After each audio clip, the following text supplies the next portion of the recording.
नमस्कार दोस्तों, प्रवासी मजदूरों को लेकर एक बड़ी खबर गोरखपुर से आ रही है, जिसे सुनकर आप सब खुश हो जाएंगे।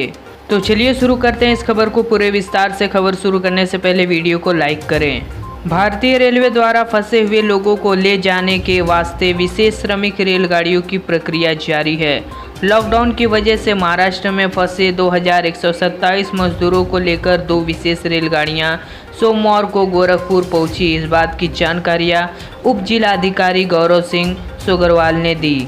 उन्होंने बताया कि महाराष्ट्र के भिवंडी में चली पहली रेलगाड़ी 1145 श्रमिकों को लेकर रविवार देर रात 1:20 पर गोरखपुर रेलवे स्टेशन पहुंची। वहीं दूसरी ट्रेन 982 यात्रियों को लेकर सुबह 5:30 बजे गोरखपुर जंक्शन आई। उन्होंने बताया कि इन यात्रियों में से ज़्यादातर गोरखपुर की खजनी, बांसगांव और गोला तहसील के रहने वाले हैं। सोगरवाल ने बताया कि जिला प्रशासन तथा रेलवे के अधिकारी इस दौरान मौजूद थे और रेलगाड़ियों के आए श्रमिकों एवं कामगारों की थर्मल स्क्रीनिंग तथा दस्तावेजों की जांच के बाद उन्हें बसों के माध्यम से जिले के विभिन्न तहसीलों में उनके गंतव्य तक पहुंचाया गया। इस दौरान रेलवे स्टेशन और बसों के अंदर भी सामाजिक दूरी का पूरा ख्याल रखा गया।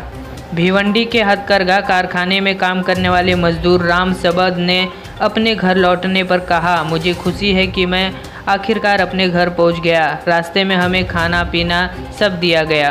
तो दोस्तों, इस खबर पर अपनी राय हमारे कमेंट बॉक्स में ज़रूर दें। जाते जाते चैनल को सब्सक्राइब करें और बगल वाली घंटी के निशान को दबा दें।